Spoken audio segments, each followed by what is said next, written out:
رحم الله من قرأ سورة الفاتحة. بسم الله الرحمن الرحيم.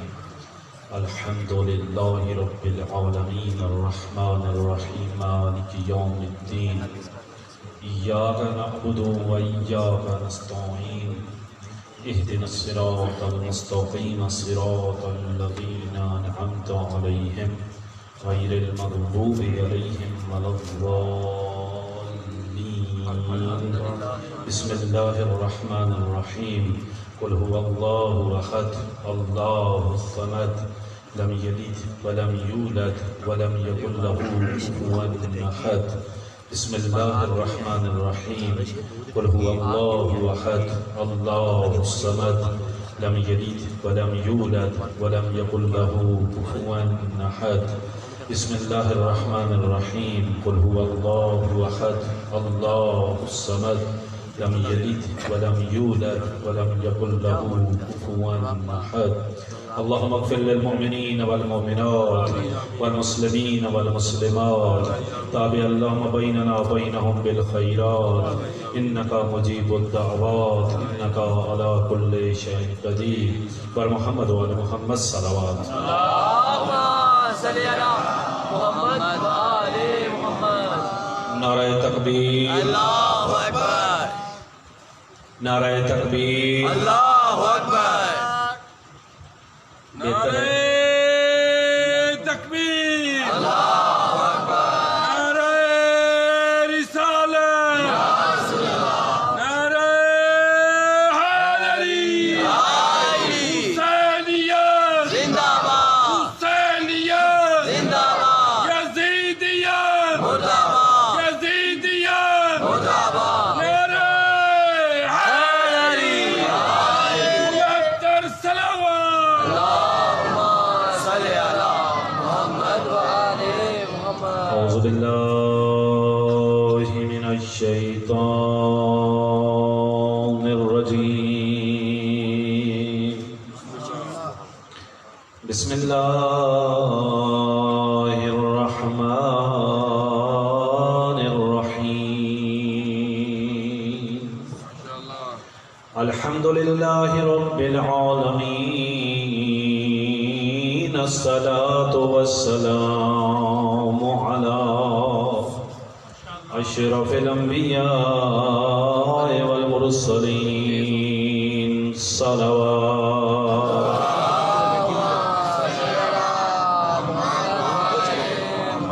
حبیب قلوبنا وطبیب نفوسنا حبیب الہ العالمین. ابی الزہراء و ابی القاسم محمد صل على محمد وآل محمد. وعلى آلہ طیبین الطاہرین المعصومین المنتجبین المنتخبین المظلومین.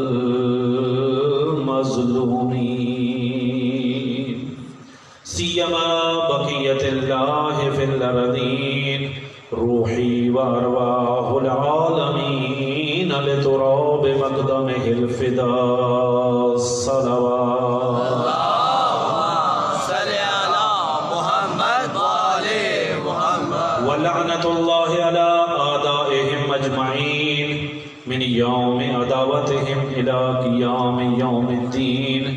اما بعد فقد قال اللہ تبارک و تعالی فی کتابہ المجید.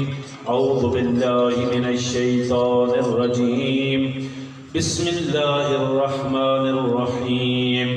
والعصر ان الانسان لفی خسر الا الذین آمنوا وعملوا الصالحات وتواصوا بالحق وتواصوا بالصبر. اللهم صل على محمد وآل محمد. خدائے لم یزل کی بارگاہ میں دعا گو ہیں کہ خدا ہم سب کی اس عبادت کو اپنی بارگاہ میں قبول فرمائے. خدا ہم سب کو حقیقی معنوں میں سید الشہداء مظلوم کربلا حسین ابن علی ابن ابی طالب علیہ السلام کا عزادار بننے کی توفیق عطا فرمائے۔ خدا ہم سب کے کبیرہ و صغیرہ گناہ معاف فرمائے، جو اس دنیا سے جا چکے ہیں ان کی مغفرت فرمائے، جو زندہ ہیں ان کو طول عمر عطا فرمائے، عمر بابرکت عطا فرمائے، حسین کے کام آنے والی زندگی عطا فرمائے۔ جو بے اولاد ہیں خدا ان کو اولاد نرینہ عطا فرمائے، اور جو اس نعمت سے مالا مال ہیں خدا ان کو اپنی اولاد کی صحیح طریقے سے تربیت کرنے کی توفیق عطا فرمائے۔ جب تک اس دنیا میں زندہ ہیں بار بار خدا ہمیں معصومین علیہ السلام کے روضہ اقدس کی زیارت نصیب فرمائے، موت کے وقت خود معصومین کی زیارت نصیب فرمائے، قیامت والے دن معصومین کی شفاعت نصیب فرمائے، جنت میں معصومین کا قرب نصیب فرمائے۔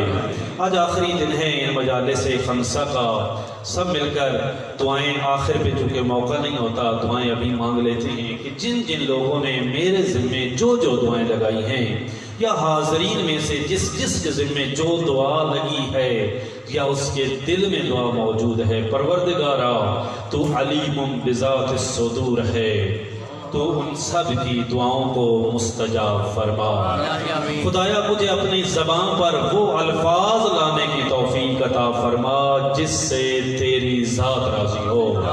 اپنی تمام دعاؤں کی استجابت کے لیے بلند تر صلوات۔ اللہم صلی علی محمد و آل محمد۔ عزاداران سید الشہداء، آج اس خمسہ مجالس کی 5ویں مجلس کی سعادت آپ کی خدمت میں حاضری کی حاصل کر رہا ہوں۔ ہم نے سورہ عصر کو اپنا سرنامہ کلام بنایا تھا، اور ہم آہستہ آہستہ آج آخری آیت کے آخری مرحلے کو حل کرنے پر پہنچے ہیں۔ ماشاءاللہ ماشاءاللہ۔ سب سے پہلے ہم نے کہا کہ خدا نے قرآن مجید میں کئی مقامات پر قسمیں کھا کھا کر یقین دلانے کی کوشش کی ہے کہ کاش یہ انسان سدھر جائے، اس رحیم کو، اس کریم کو، اس صمد کو ضرورت نہیں ہے کہ وہ قسمیں کھائے، یہ اس کے کرم کا تقاضا ہے، یہ اس کے لطف کا تقاضا ہے کہ وہ مجھے اور آپ کو سمجھانے کے لیے قسمیں کھائے۔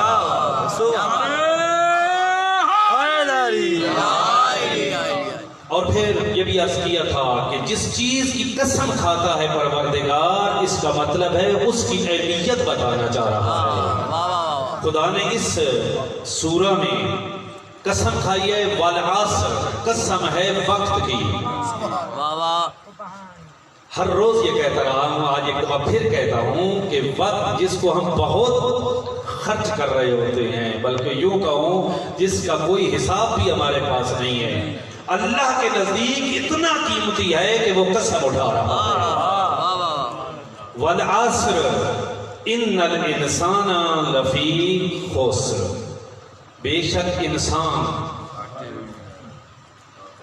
جس کو انسان کہا جا سکتا ہے، یہ آپ کی خدمت میں عرض کیا کہ یوں نہیں ہے کہ انسان کے گھر میں پیدا ہوا تو وہ انسان ہے، نہ، انسان بننے کی صلاحیت لے کر آیا ہے، انسان خود بننا ہے، انسان بن سکتا ہے، انسانیت خود حاصل کرنی ہے۔ اس انسان کو اس کا جو اصلی سرمایہ ہے خسران، یعنی جس کا اصلی سرمایہ ڈوب جائے۔ انسان کا اصلی سرمایہ کیا ہے؟ اس کا وقت ہے، اس کی زندگی ہے۔ جس طرح برف پگھل جاتی ہے اس کو استعمال نہ کیا جائے، اسی طرح اس زندگی کا ایک ایک لحظہ، ایک ایک لمحہ پگھل رہا ہے۔ اگر تم چاہتے ہو کہ اپنے اس اصلی سرمایہ کو بچا لو، خسران نہ ہو، تو اللہ کہہ رہا ہے ایمان لے کر آؤ۔ اگر بچانا چاہ رہے ہو تو ایمان لے کر آؤ۔ صرف ایمان لے کر آنا کافی ہے؟ کہا نہیں۔ اگر تم کنویں میں گرے ہوئے ہو، باہر نکلنا چاہتے ہو، صرف رسی کی تعریفیں کر لینا کافی نہیں ہے۔ رسی کو پکڑ کر اوپر آنا پڑے گا. صرف ایمان کافی نہیں ہے, صرف علی کے نعرے لگانا کافی نہیں ہے, علی کی بات مان کر عمل صالح بھی انجام دینا. صرف ایمان کافی نہیں ہے, عمل صالح انجام دو گے تو اس خسارے سے نکل سکو گے, ورنہ اسفل سافلین میں ہو. ثم رددناہ اسفل سافلین, اس اسفل سافلین, اس گہرائی سے نکلنے کے لیے, اعلیٰ علیجین تک پہنچنے کے لیے, حسین کا غلام بننے کے لیے, علی کا مولک اشتر بننے کے لیے ضروری ہے کہ جہاں پر ایمان لے کر آؤ وہاں پر عمل صالح بھی انجام دو. جب تک عمل صالح کے بارے میں بھی کل ہماری بات ہوئی تھی کہ کسی بھی عمل کو چھوٹا نہیں سمجھنا, کسی بھی عمل کو چھوٹا نہیں سمجھنا, اور وہ عمل جو صرف اس کی ذات کے لیے ہو, جو صرف اس کی ذات کے لیے ہو, اگر ایک عمل بھی نکل آیا تمہاری بخشش کے لیے کافی ہے. اس لیے کوشش کیا کریں کہ اپنے اعمال صرف اس کی ذات کے لیے کریں. اچھا صرف یہ کافی ہے ایمان لے کر آئیں اور نیک اعمال کریں؟ کہا نہیں, یہ تو انفرادی چیزیں تھیں, یہ تو انفرادی چیزیں تھیں. کیا کرنا پڑے گا؟ کہا اجتماعی کام کرنا پڑیں گے. کیسے؟ کہا وَتَوَاصَوْا بِالْحَقِّ, ایک دوسرے کو بھی حق بتانا ہے. صرف خود حق پہ عمل نہیں کرنا, ساتھی کو بھی بتانا ہے کہ حق کدھر ہے. اور جب ایسا دور آ جائے پتہ نہ چل سکے حق کدھر ہے باطل کدھر ہے, کہا آپ کو معیار بتا دیتے ہیں, جدھر علی ہوگا ادھر حق ہوگا.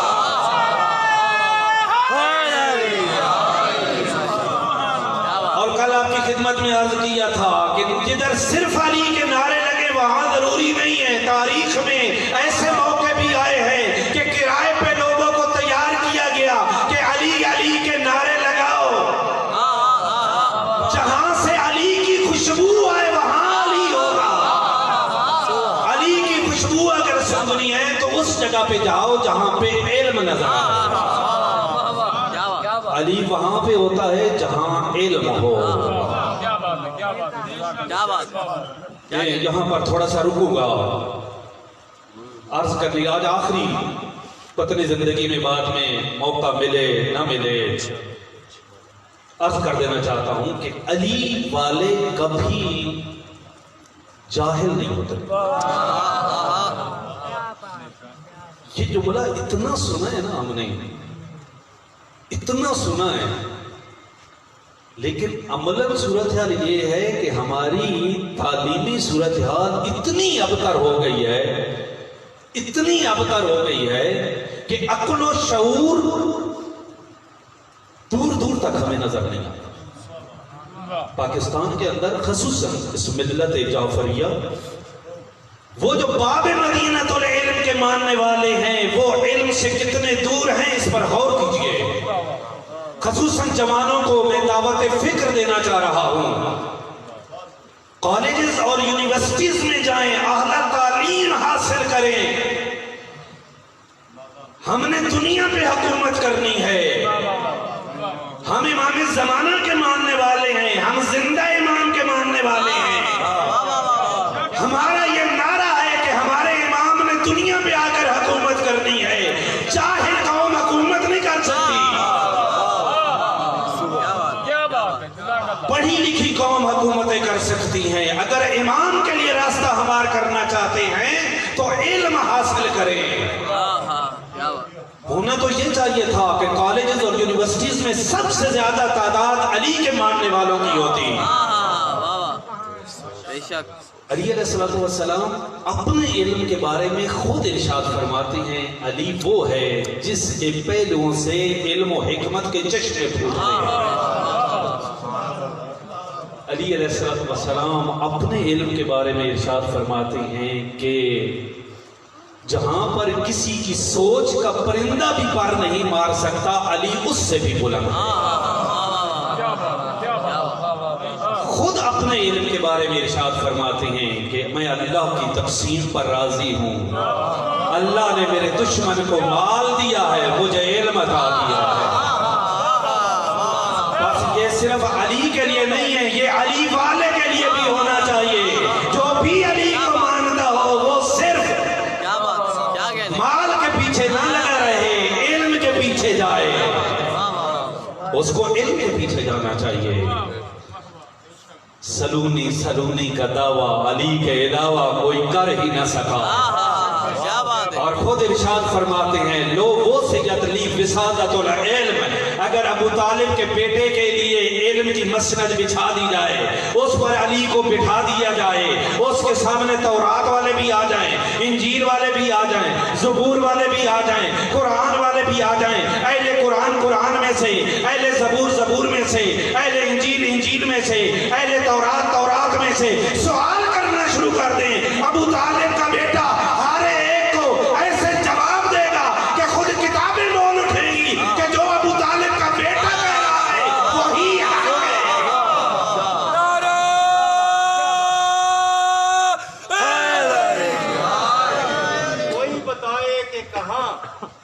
کوئی بتائے کہ کہاں رد و قد علی نے کیا، کوئی بتائے کہ کہاں رد و قد علی نے کیا، نبی نے جو بھی کہا صد بصد علی نے کیا، نبی نے جو بھی کہا صد بصد علی نے کیا، اور ہمیشہ نعرے جہنم ہے ٹھکانہ اس کا، ہمیشہ نعرے جہنم ہے ٹھکانہ اس کا، جہاں میں رد ہوا جس کو رد علی نے کیا، رد ہوا جس کو رد علی نے کیا، عذائب رائب راندہ درگاہ توبہ حیدری توبہ، عذاب راندہ درگاہ حیدری توبہ، جہاں میں مسترد ہوا جس کو مسترد علی نے کیا، اور جہاں میں مسترد ہوا جس کو مسترد علی نے کیا، اور خوش نصیب ہوں مدائے مامور اہل بیت، خوش نصیب ہوں مدائے مامور اہل بیت، خوش نصیب ہوں مدائے مامور اہل بیت،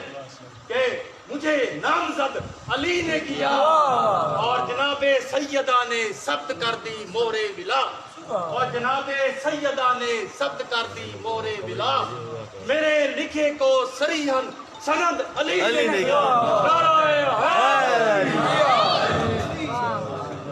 عزیزان، علی کے ماننے والوں کا ہمیشہ تو رائے امتیاز رہا ہے کہ ان کو علم سے محبت رہی ہے۔ کائنات میں کوئی بھی ایسا نہیں گزرا جو علی سے زیادہ یا علی والوں سے زیادہ علم رکھتا رہا۔ یہ ہم نے ثابت کیا ہے الحمدللہ الحمدللہ۔ میں آپ عرض کر دینا چاہ رہا ہوں کہ علی علیہ السلام کے صحابی ہونا تو یہ چاہیے تھا نا کہ علی علیہ السلام ان کو سونے کی کانوں کے راستے بتا دیتے۔ حضرت میثم تمار جو کھجور کی ایک چھوٹی سی دکان لگا کر بیٹھتے تھے، علی علیہ السلام پاس جا کر بیٹھتے تھے۔ ہونا تو یہ چاہیے تھا نا، آپ اور میں ہوتے تو کیا کرتے کہ یا علی سونے کی کسی کان کا پتہ بتا دے، جاتے ہیں سونا لے آتے ہیں، سونے کی دکان بناتے ہیں۔ آپ بھی جب میرے پاس یہاں آ کر بیٹھیں گے، یہ چھوٹی دکان نہیں ہوگی، بڑی دکان ہوگی۔ ہو سکتا تھا لیکن نہیں، نہ ان علی والوں نے تقاضا کیا، نہ علی نے عطا کیا۔ علی دے سکتے تھے لیکن علی نے تربیت اس انداز میں کی تھی، انہوں نے کبھی اس کا تقاضا بھی نہیں کیا تھا کہ دولت چاہیے، کہا علم چاہیے، معرفت چاہیے۔ اور یہ اتنے معرفت والے تھے کچھ صحابی، جن میں سے حضرت کمیل بن زیاد نخعی، حضرت رشید ہجری، میثم تمار، علی علیہ السلام نے ان کو لوگوں کی موت کا علم عطا کیا ہوا تھا، اسرار الہی سے واقف تھے۔ لوگ چھپ چھپ کر ان کی باتیں سنا کرتے تھے کہ جب یہ 3-4 اکٹھے ہوتے ہیں نا، یہ اللہ کے راز بتاتے ہیں۔ میں بھی بتاتا ہوں آپ کو، آپ نے یہ مختار نامہ پھر وہ آپ نے دیکھی ہوگی، اس کے اندر میں آپ کو شاہد مثال پیش کرنا چاہ رہا ہوں۔ حضرت میثم تمار جیل میں زندان میں موجود ہیں، مختار بھی زندان میں چلا جاتا ہے، زخمی ہوتا ہے، زخمی ہونے کی وجہ سے مایوس ہو جاتا ہے، زندگی سے بھی مایوس ہو جاتا ہے کہ اس زخم سے مر جاؤں گا۔ جب میثم تمار ملتے ہیں نا، وہ کہتے ہیں مختار میں دیکھ رہا ہوں کہ تو اس ابن مرجانہ کو قتل کرے گا، بس یہ سننا تھا۔ مختار کی تمام مایوسیاں ختم ہو گئی، کیوں؟ اس لیے مختار کو پتا تھا یہ وہ ہے جس کو علی نے یہ علم عطا کیا۔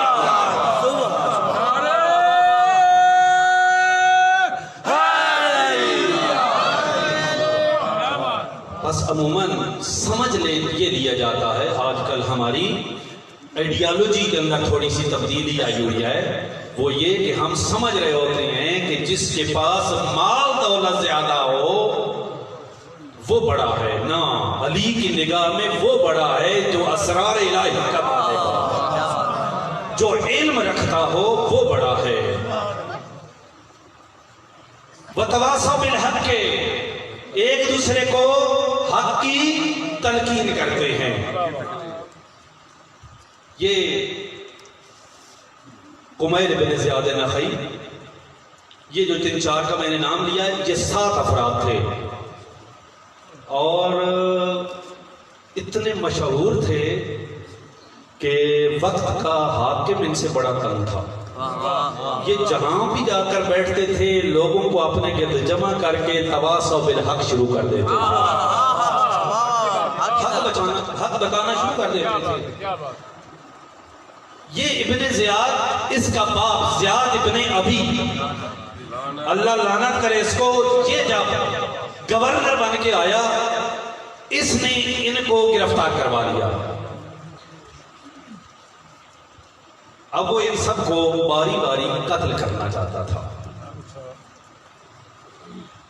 کہا غسل شہادت کر لو، انہوں نے غسل شہادت کر لیا۔ زیاد بن ابی نے قمیل بن زیاد نخعی کو کہا کہ آپ کا بیٹا ہے اور آپ ہیں، دونوں کو قتل کرنا ہے، پہلے کون قتل ہوگے؟ حضرت قمیل کہتے ہیں کہ سب سے پہلے میرے بیٹے کو قتل کرو۔ یہ کہتے ہیں بچنا چاہ رہے ہو خود؟ کہتا ہے نہیں، مجھے پتا ہے کہ تو ظالم مجھے چھوڑے گا نہیں، بچنے کی کیا بات ہے۔ کہتے ہیں جوان بیٹے کی موت برداشت کرنا آسان کام نہیں ہے، کس طرح اپنی آنکھوں کے سامنے دیکھو گے کہ تمہارا بیٹا قتل ہو گیا؟ کہا تو جانتا ہی نہیں ہے میں علی کو ماننے والا، مجھے میرے مولا علی نے بتایا تھا کہ ابھی اس کے خون کا قطرہ زمین پر نہیں گرے گا، اس کا سر علی کی گود میں ہوگا، اور ابھی اس کے بعد جب تو مجھے قتل کر دے گا میں اپنے بیٹے کے پاس پہنچ جاؤں گا۔ کیا بات ہے، کیا بات ہے۔ کہتے پھر اگر میں تجھے پہلے قتل کر دوں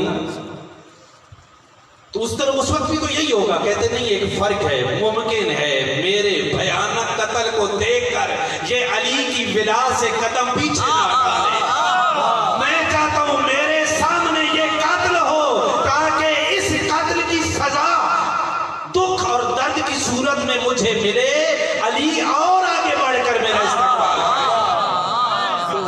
وتواصوا بالحق، کیا بات، وتواصوا بالصبر، کیا بات، بالصبر، کیا بات،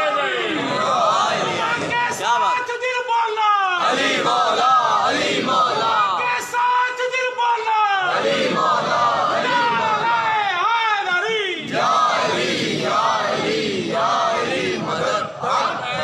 وتواصوا بالحق، وتواصوا بالصبر، وتواصوا بالحق، کیا کہنا ہے؟ ایک دوسرے کو حق بتانا ہے، ایک دوسرے کو وصیت کرنی ہے، نصیحت کرنی ہے، کہیں ایسا نہ ہو کہ کوئی حق سے روگردانی کرنے لگے۔ اچھا، ابھی تک جتنے بھی واقعات بتائے ہیں یہی کہتے ہیں نا کہ حق آسان نہیں ہوتا، حق کے ساتھ چلنا آسان نہیں ہوتا۔ بس اسی لیے کہا وَتَوَاصَوْا بِالصَّبْرِ، صبر. اگر حق پہ عمل کرو گے، حق بتاؤ گے تو پھر مشکلات آئیں گی، پھر پریشانیاں آئیں گی، پھر بلائیں اور مصیبتیں آئیں گی. کئی بنی امیہ و بنی عباس کے ادوار سے گزرنا پڑے گا، بیٹوں کو قربان کرنا پڑے گا، عزت و ناموس کو قربان کرنا پڑے گا. وَتَوَاصَوْا بِالصَّبْرِ، صبر کی تلقین بھی کرنی ہے. کیا بات ہے. واہ واہ. کہیں ایسا نہ ہو کہ کوئی راستے میں قدم پیچھے نہ ہٹا دے.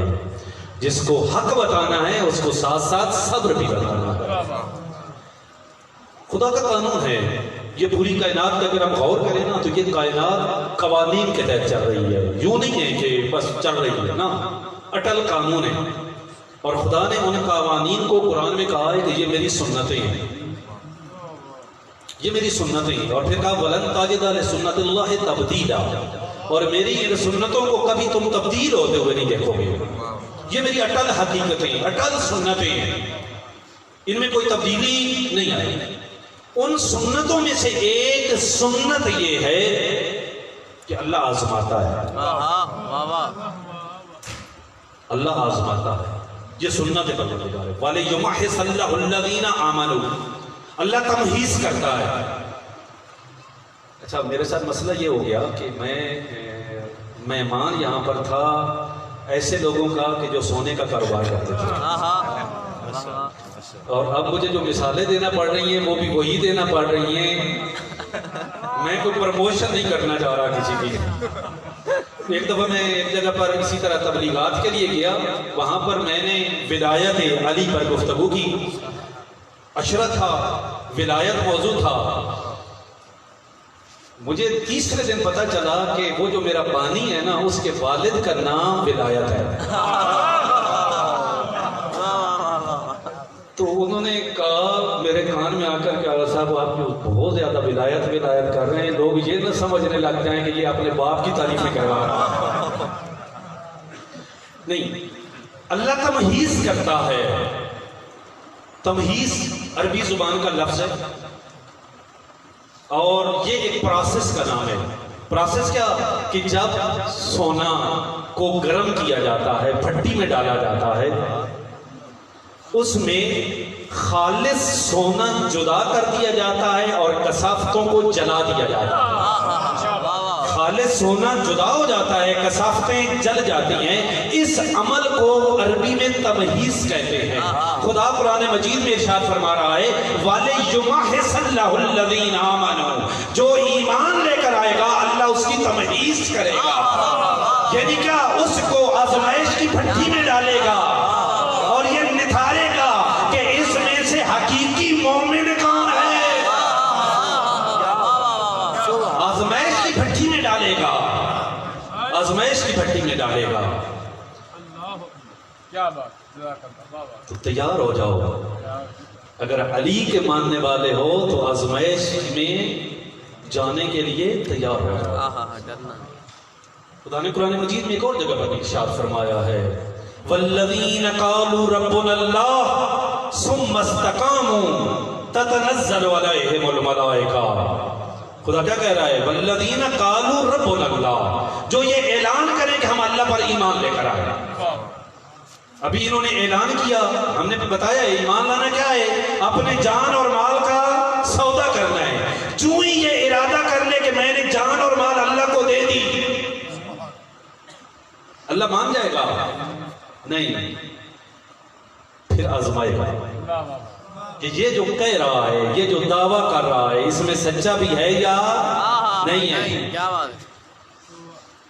اللہ بھی آزمائے گا اور شیطان بھی راستے میں روڑے اٹکائے گا. کہیں ایسا نہ ہو کہ یہ اپنے اس دعوے پہ سچا ثابت ہو جائے.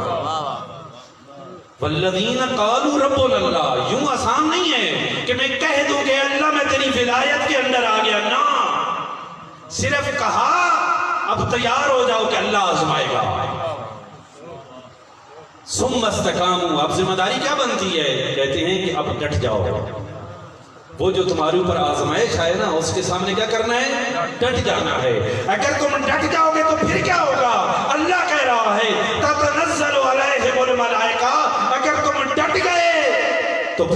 خصوصی نصرت تمہاری کروں گا، پھر تمہاری مدد کو فرشتے اتریں گے۔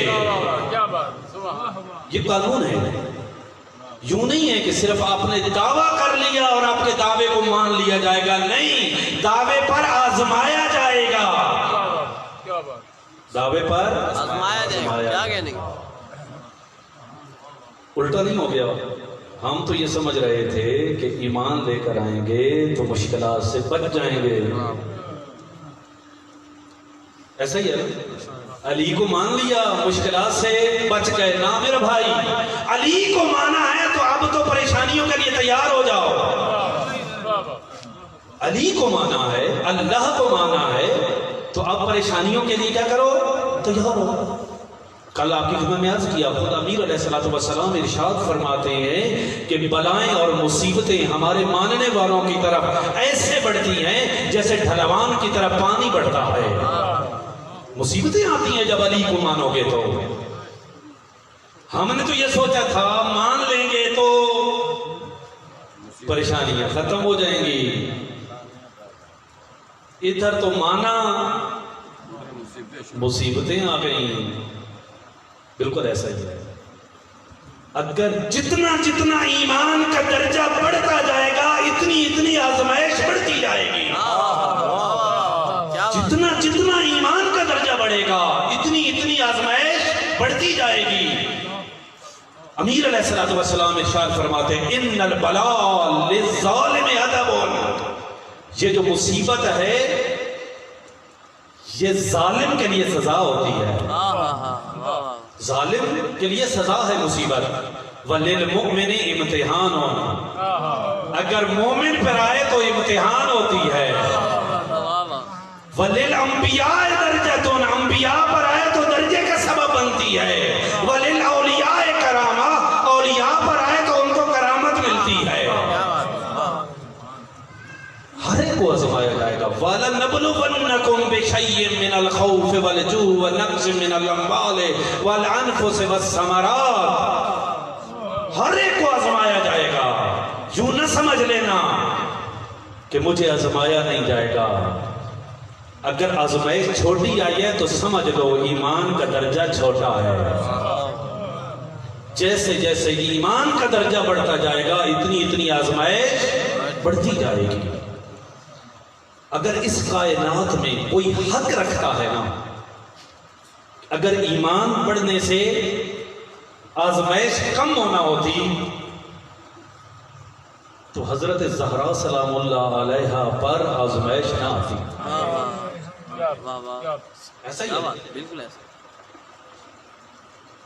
جو رسول خاتم النبیین کی بیٹی ہو، جو سید الوسیین کی زوجہ ہو، جو سیدہ شباب اہل الجنہ حسن و حسین کی ماں ہو، خود اللہ کی حجتوں پر اللہ کی حجت ہو۔ امام صادق علیہ السلام کا فرمان ہے کہ ہم ائمہ تم پر اللہ کی طرف سے حجت ہیں، ہماری ماں زہرا اللہ کی طرف سے ہم ائمہ پر حجت ہے۔ اللہم صلی علی محمد والے، کتنا درجہ ایمان کا، لیکن مصیبتیں اتنی آئیں کہ کہا صبت علیہ مصائب، میرے اوپر اتنی مصیبتیں آئیں کہ اگر روشن دنوں پہ آتی وہ سیاہ راتوں میں تبدیل ہو جاتی۔ ہر ایک بڑا سن، خدا نے قرآن مجید میں ارشاد فرمایا ہے وَإِذِ ابْتَلَىٰ إِبْرَاهِيمَ رَبُّهُ بِكَلِمَاتٍ، جب اللہ نے ابراہیم کو آزمایا بڑے بڑے امتحانوں سے۔ ابراہیم نبی ہے نا، اللہ کا نبی ہے، خلیل اللہ ہے، نبی اللہ ہے، اس نبی کو بھی اللہ نے آزمایا ہے۔ وَإِذِ ابْتَلَىٰ إِبْرَاهِيمَ رَبُّهُ بِكَلِمَاتٍ فَأَتَمَّهُنَّ، اور حضرت ابراہیم نے ان امتحانوں کو پاس کر لیا، پھر اللہ نے کہا قَالَ إِنِّي جَاعِلُكَ لِلنَّاسِ إِمَامًا، چونکہ تو نے امتحانوں کو پاس کر لیا ہے اس لیے تجھے امام بنا رہا ہوں۔ وَتَوَاصَوْا بِالْحَقِّ وَتَوَاصَوْا بِالصَّبْرِ۔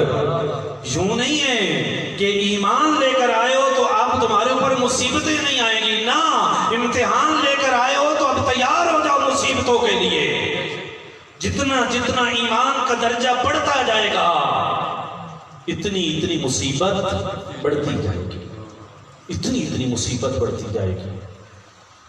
تو پھر ماننے کا فائدہ کیا ہوگا؟ کیا فائدہ ہوا ماننے کا؟ نا عزیزان، یہ دنیا عارضی ہے، یہ پل ہے، پل کے اوپر کوئی بھی سمجھدار عقل مند بنگلے اور کوٹھیاں نہیں بناتا۔ پل ہوتی ہے گزرنے کے لیے، یہ دنیا گزرگاہ ہے۔ ہم تو زہرا کے قریب رہنا چاہ رہے ہیں، زہرا کے قریب رہنے کے لیے بڑے بڑے امتحانوں سے گزرنا پڑے گا۔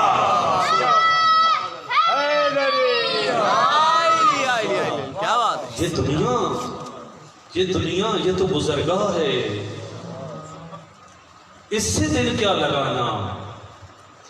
جس طرح بچہ ماں کے پیٹ میں موجود ہوتا ہے، پھر جب باہر آتا ہے تو روتا ہے۔ کبھی غور کیا ہے؟ بچہ جب ماں کے پیٹ سے، بطن سے متولد ہوتا ہے، روتا ہے۔ کیوں روتا ہے؟ اس لیے کہ اس اندر والی دنیا سے مانوس ہو چکا تھا، اپنا دل لگا چکا تھا۔ اس کو معلوم ہی نہیں ہے کہ وہ اتنی بند کوٹھڑی سے اب کتنی روشن دنیا میں آ گیا ہے۔ یہ دنیا اس دنیا کے مقابلے میں ایسے ہی ہے جیسے ماں کے پیٹ کے مقابلے میں یہ دنیا ہو۔ ماں کے پیٹ میں اگر اب کسی کو کہا جائے، سمجھدار بندے کو، ماں کے پیٹ میں رہنا پسند کرو گے یا اس دنیا میں رہنا پسند کرو گے، وہ کیا کہے گا؟ وہ کہے گا اس دنیا میں رہنا پسند کروں گا۔ اگر اس دنیا میں رہنا پسند کرتے ہو تو وہ جو سب سے بڑی دنیا ہے، جس کے بعد کوئی موت نہیں ہے، ابدی زندگی ہے، زندگی زندگی ہے، اس کریم اللہ نے بڑا خوبصورت سودا کیا۔ میرے پاس وقت تھوڑا ہے، مجھے اپنے مطالب کو بیان کرنا ہے۔ اس کریم اللہ نے سودا کیا ہے اور بہت خوبصورت سودا کیا ہے۔ کبھی غور کیجئے گا، یہ زندگی کتنی ہے آج کل؟ کتنی؟ 60 سال، مختصر سے 60 سال۔ 60 سال میں سے 14 سال نکال دو، باقی کتنی بچی؟ 46 سال، 45 سال۔ اللہ کہہ رہا ہے یہ 45 سال میری مرضی کے مطابق گزار لو۔ یہ 45 سال میری مرضی کے مطابق گزار لو۔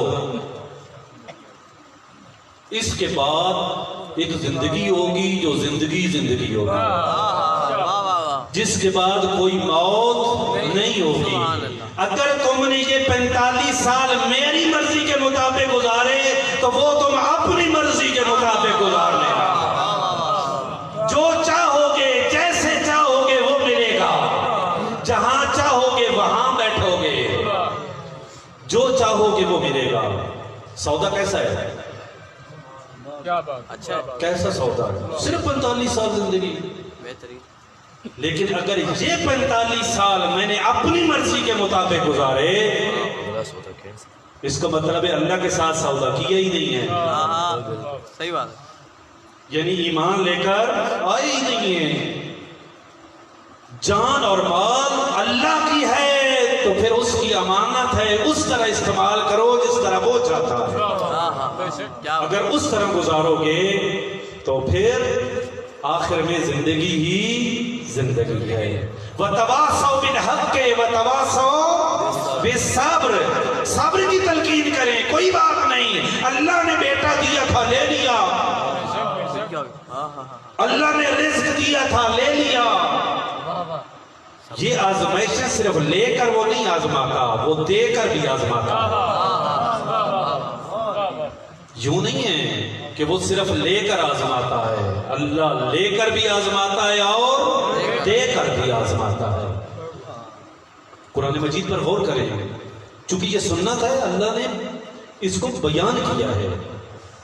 مختلف آیات میں آپ کو وہ واقعہ یاد ہوگا، اللہ نے ایک قوم کو منع کیا کہ ہفتے والے دن تم نے مچھلیاں نہیں پکڑنی، یاد ہے قرآن مجید میں اللہ نے ایک قوم کو منع کیا کہ تم نے ہفتے والے دن مچھلیاں نہیں پکڑنی، اور جس دن منع کیا تھا نا اسی دن مچھلیاں سامنے آ جاتی تھیں۔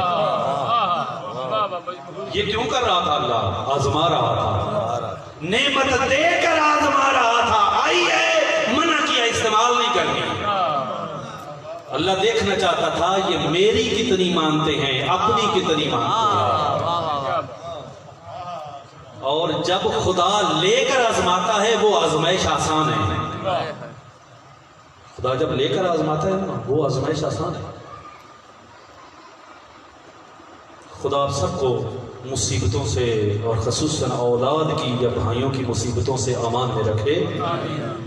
بڑا دکھ ہوتا ہے جوان اولاد یا جوان بھائی اگر چھن جائے، لیکن پھر بھی خدا خود مرہم لگا دیتا ہے، بھول جاتا ہے انسان۔ ایسا ہی ہے، یہ ہم سب دیکھ چکے ہیں اپنی زندگی میں، ارد گرد بھول جاتا ہے۔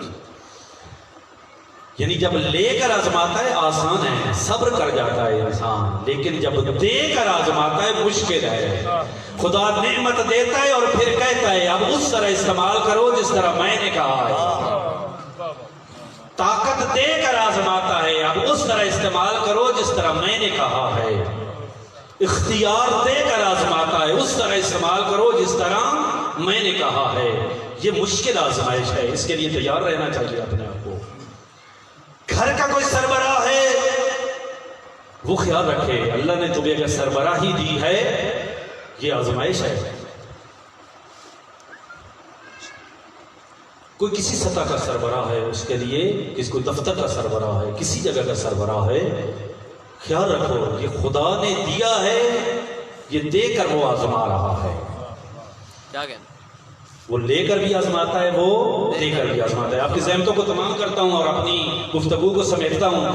جب بھی انسان پر کوئی مصیبت آئے، کیوں آتی ہے؟ دو وجہ ہو سکتی ہیں، خدا نے قرآن مجید میں ارشاد فرمایا دو وجہ ہو سکتی ہیں۔ ایک، یا میرے گناہوں کی وجہ سے،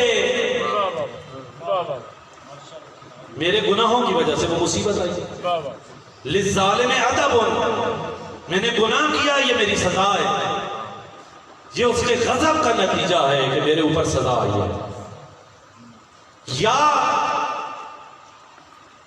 وہ مصیبت ڈال کر مجھے آزمانا چاہتا ہے، مجھے درجہ دینا چاہتا ہے، مجھے آگے بڑھانا چاہتا ہے۔ کیسے پتہ چلے کہ یہ مصیبت جو آئی ہے یہ سزا ہے یا امتحان ہے؟ کیسے پتہ چلے گا؟ کسی نے یہی سوال امام علی علیہ السلام سے پوچھا، مولا کیسے پتہ چلے گا کہ یہ جو مصیبت آئی ہے یہ میرے گناہوں کی وجہ سے ہے یا اللہ مجھے آزمانا چاہ رہا ہے؟ کہا اگر مصیبت آئے تم اللہ کی طرف متوجہ ہو جاؤ تو سمجھ لینا یہ اس کی آزمائش ہے، لیکن اگر مصیبت آئے تم اللہ کو اور بھول جاؤ سمجھ لینا تمہارا عذاب ہے۔ کیا بات ہے؟ کرنا کیا چاہیے؟ امام سجاد علیہ السلام ارشاد فرماتے ہیں اگر تم پر مصیبت آئے کیا کرو؟ دونوں صورتوں میں اللہ کی بارگاہ میں پہنچو کہ پروردگارا اگر تو تیرے غضب کا نتیجہ ہے، میرے گناہوں کی وجہ سے ہے، پروردگارا تیرے علاوہ کون معاف کرنے والا ہے؟ کیا بات ہے؟ سبحان اللہ۔ تیرے غضب کو میں کیسے برداشت کر سکتا ہوں؟ کیا بات ہے، کیا بات؟ تیری رحمت سے میں کیسے دور رہ سکتا ہوں؟ اور اگر پروردگارا یہ مصیبت تیرا امتحان ہے تو پروردگارا تیری مدد کے بغیر میں امتحان سے کیسے پاس ہو سکتا ہوں؟ ہر دو صورت میں اللہ کی بارگاہ میں پہنچنا چاہیے۔ جب بھی کسی پہ مصیبت آتی ہے 4 قسم کے ریئیکشن ہوتے ہیں اس کے، رد عمل 4 قسم کا ہوتا ہے. تھوڑی سی بور ہو گئی ہے نا گفتگو، بور ہو گئی ہے نا، میں کرنا بھی چاہ رہا تھا کیونکہ مجھے آج نتیجہ دینا ہے. انشاءاللہ اتنی بور بھی نہیں ہوگی. بلند تر صلوات. اللہم صلی علی محمد. اصل میں ہماری آئیڈیالوجی جو ہے نا، ہمارے نظریات وہ الٹ ہو چکے ہیں، الٹ ہو چکے ہیں. ان کو سیدھا کرنے کی ضرورت ہے. اگر ان کو سیدھا کریں گے تو اس دنیا میں حسن کے علاوہ کوئی چیز نظر نہیں آتی. زینب کبریٰ صلی علی یزید کے دربار میں بھی کھڑے ہو کر کہہ رہی ہے ما رأیت الا جمیلا، میں نے اللہ کے حسن کے علاوہ کچھ نہیں دیکھا. کیا بات، کیا بات. ما رأیت الا جمیلا. صرف ہماری آئیڈیالوجی تبدیل ہو جائے. یہ مثال دیتا ہوں آپ کو تاکہ تھوڑی سی وہ فریشمنٹ بھی ہو جائے. ایک بندہ گیا برتنوں والی دکان پر، شوکیس میں گلاس الٹے پڑے تھے. وہ بندے نے دکاندار کو کہا کہ یہ گلاس دکھاؤ. اس نے اسی الٹا گلاس اس کو پکڑا دیا. یہ بندہ اوپر سے ہاتھ مارنے کی کوشش کرتا ہے، کہتا ہے اس کا تو منہ ہی نہیں ہے. جب نیچے سے ہاتھ مارا تو کہتا ہے اس کا تو پیندا ہی نہیں ہے. اس دکاندار نے اس گلاس کو لیا اور سیدھا کر دیا. کہا اب دیکھو تمہیں اس کا منہ بھی نظر آئے گا، تمہیں اس کا پیندا بھی نظر آئے گا. ہم نے زندگی کے پورے فلسفے کو الٹا کیا ہوا ہے. ہم نے گلاس الٹا پکڑا ہوا ہے. ہم سمجھ رہے ہیں کہ ماننے سے دکھ ٹل جائیں گے. نہیں، ماننے سے دکھ آئیں گے. تیار ہونا چاہیے ان دکھوں کے لیے، پھر پریشانی نہیں ہوتی. جب بھی مصیبت آئے گی انسان یہی سوچے گا یا میرے گناہوں کی وجہ سے ہے یا اس کی آزمائش ہے. کبھی مایوس نہیں ہوگا. کتنی خوبصورت آئیڈیالوجی ہے جو معصومین نے ہمیں عطا فرمائی ہے. 4 قسم کے ریئیکشن ہوتے ہیں. سب سے کم درجے والے وہ لوگ ہیں کہ جب ان پہ مصیبت آتی ہے رونا دھونا شروع کر دیتے ہیں، چیخ و پکار شروع کر دیتے ہیں، جز و فض کرنا شروع کر. وَإِذَا مَسَّهُ الشَّرُّ جَزُوعًا. جب ان کو کوئی مصیبت آتی ہے تو یہ کیا کرتے ہیں؟ شور مچاتے ہیں. اور بعض اوقات کفریہ کلمات بھی ادا ہو جاتے ہیں. پنجابی میں کہوں، کسی کے ساتھ کوئی، کسی کا جوان بیٹا یا بھائی دنیا سے چلا جائے تو کیا جملہ ہوتا ہے؟ خدا دا ظلم. کس کی نسبت خدا کی طرف دے رہے ہو؟ ظلم کی. وہ جو عادل ہے اس کو ظالم کہہ رہے ہو. چیخنا پکارنا، یہ سب سے کم درجے کے لوگ ہوتے ہیں ایمان کے حوالے سے. کم از کم کوئی ہو یا نہ ہو، کربلا کے ماننے والوں کو اس درجے پہ فائز نہیں ہونا چاہیے. دوسرے درجے کے لوگ وہ ہوتے ہیں کہ جب ان پر مصیبت آتی ہے قالوا انا للہ و انا الیہ راجعون. وہ صبر کرتے ہیں. وبشر الصابرین، بشارہ دے دو صبر کرنے والوں کو. صبر کرنے والے کون ہوتے ہیں؟ قالوا انا للہ و انا الیہ راجعون. صبر یہ نہیں ہوتا کہ چپ کر کے بیٹھ جاؤ، نہ چاہتے ہوئے برداشت کر لو. یہ صبر نہیں ہے. صبر یہ ہے اپنی پوری محنت کرنے کے بعد نتیجہ خدا پہ چھوڑ دو، اپنے آپ کو خدا کے حوالے کر دو اور کہو پروردگارا تو نے عطا کیا تھا لے لیا، تو نے عطا کیا تھا لے لیا. یہ صبر کرنے والے ہوتے ہیں. تیسرے وہ لوگ ہوتے ہیں جو صرف صبر نہیں کرتے، اللہ کا شکر ادا کرتے ہیں. ہمارے محبوب نے ہمیں اس قابل سمجھا ہے کہ ہمیں آزمائے. ہمارے اللہ نے اس قابل سمجھا ہے، اس کا شکر ادا کرتے ہیں پروردگارا. اور اگر یہ دیکھنا ہے تو کربلا میں شب عاشور وہ مائیں دیکھیں جو اپنے بیٹوں کو تیار کر رہی تھی اور دعائیں مانگ رہی تھی، پروردگارا سب سے پہلے ہمارا نمبر آئے، یہ آزمائش ہمارے اوپر آئے. اور چوتھے وہ ہوتے ہیں کہ جو صرف نہ صبر کرتے ہیں نہ شکر کرتے ہیں بلکہ اللہ کی طرف سے آنے والی مصیبتوں کا استقبال کرتے ہیں، آگے بڑھ بڑھ کر استقبال کر رہے ہوتے ہیں. معصوم فرماتے ہیں الصبر و صبران، صبر دو قسم کا ہوتا ہے. بس آخری جملہ، ایک وہ جب مصیبت آئے تو تم صبر کرو، اور ایک وہ جب تمہارے سامنے معصیت آ جائے، کوئی گناہ آ جائے اور تم اپنے آپ کو روک کر اس گناہ سے دور ہو جاؤ. کیا بات کیا بات کیا کہنا. آنے والی مصیبت پر صبر کرنا آسان ہوتا ہے، تمہارے سامنے گناہ کا موقع آ جائے اس سے بچنا مشکل ہوتا ہے. معصوم فرماتے ہیں یہ بھی صبر ہے. وَتَوَاصَوْا بِالْحَقِّ وَتَوَاصَوْا بِالصَّبْرِ. وقت بہت تھوڑا تھا. آپ سب کی محبتوں کا، آپ کی توجہات کا بہت زیادہ شکر گزار ہوں، خصوصاً وہ لوگ جنہوں نے اس خمسہ کا انتظام کیا، جن مرحومین کے لیے انتظام کیا. خدا ان افراد کی توفیقات خیر میں اضافہ فرمائے، ان کی اس محنت کو قبول فرمائے، اور جن مرحومین کے لیے کیا خدا ان کے درجات بلند فرمائے. اور ایک اعلان کہ انشاءاللہ خدا نے اگر زندگی دی تو 28 سفر کو اسی جگہ پر 8 بجے انشاءاللہ ٹھیک 8 بجے میں آپ کی خدمت میں موجود ہوں گا، اگر خدا نے موقع دیا. پر محمد والے محمد صلی اللہ علیہ وسلم. اللہم صلی علی محمد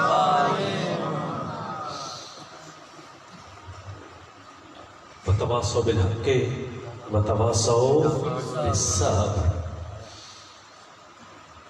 تاریخ کا اگر مطالعہ کریں نا، عربوں کے ہاں یہ رسم تھی کہ یہ مردوں کو قتل کر دیتے تھے.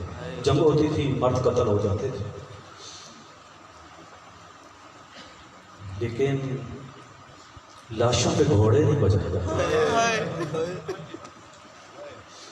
سروں کو نیزے کے اوپر بلند کرتے تھے. یہ خواتین کو اسیر کرتے تھے لیکن ان کے سروں سے چادریں نہیں ہٹاتے تھے.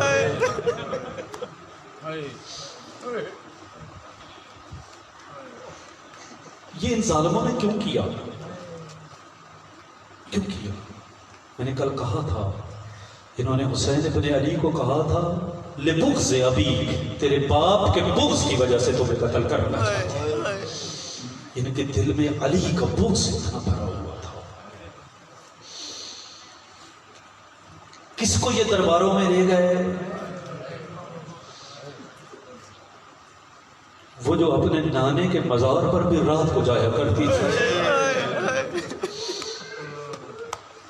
رات کو امیر علیہ السلام رات کو اپنی بیٹیوں کو نانے کی مزار پر لے جایا کرتے تھے، اور آگے بڑھ بڑھ کر امام حسن کو کہتے تھے مسجد کے چراغ بجھا دو.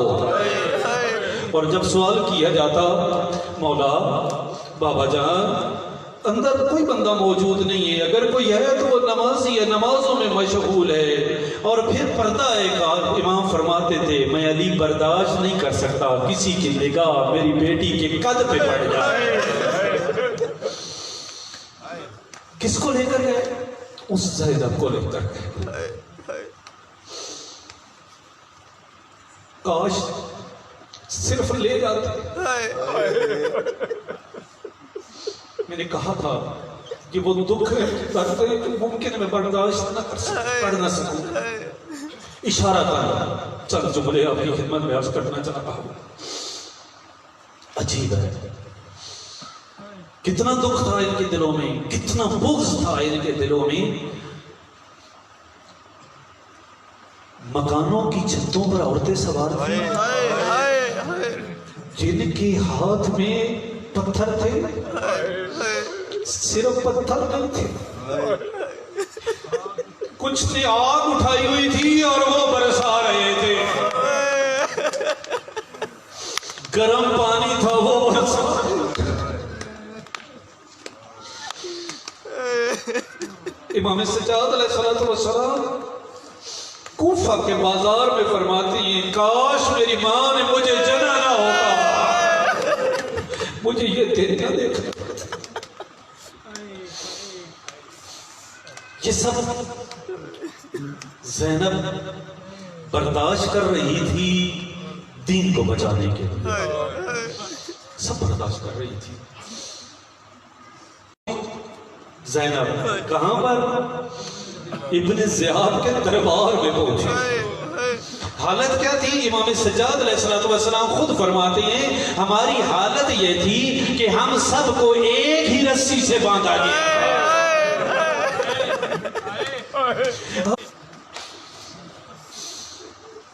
ایسے میں دربار میں حالت کیا ہے؟ سب سے پہلے جناب فضہ کھڑی ہے، جن کی پشت پر زینب عالیہ نے سر رکھا ہوا ہے۔ یہ بدبخت اشارہ کر کے کہتا ہے یہ خاتون کون ہے؟ ہائے، بی بی نے کوئی جواب نہیں دیا۔ اس نے پھر پوچھا ہے، بی بی نے پھر کوئی جواب نہیں دیا اور ساتھ منع کیا، زینب میری بیٹی یہ تیرے بولنے کی جگہ نہیں ہے، لوگ شراب پیتے۔ کسی نے کہا یہ حسین کی بہن زینب ہے، یہ علی کی بیٹی زینب ہے۔ یہ بدبخت کہتا ہے خدا نے تمہارے بھائی کو قتل کر دیا۔ اب زینب خاموش نہیں رہ سکی اور کہا اماں فضہ تجھ پر میرا بابا راضی ہے، میرا نانا راضی ہے، میری ماں راضی، ہمارے ماننے والے قیامت تک راضی۔ اب میں خاموش نہیں رہ سکتی اور پھر جواب دیا عمر ابن سعد کے بیٹے، تیرے عمر ابن سعد نے جا کر قتل کیا ہے میرے بھائی کو، اللہ نے قتل نہیں کیا، عمر ابن سعد نے قتل کیا ہے میرے بھائی کو۔ جب بی بی نے سر اٹھایا کیا دیکھا؟ اس بدبخت کے ہاتھ میں ایک چھڑی تھی اور ایک ایسی گستاخی کر رہا تھا نا جس کو دیکھ کر بی بی زینب برداشت نہ کر سکی۔ کیا کر رہا تھا؟ اس کے سامنے پڑے تھا حسین کا سر، یہ اس چھڑی سے حسین کے لبوں کو مار رہا تھا۔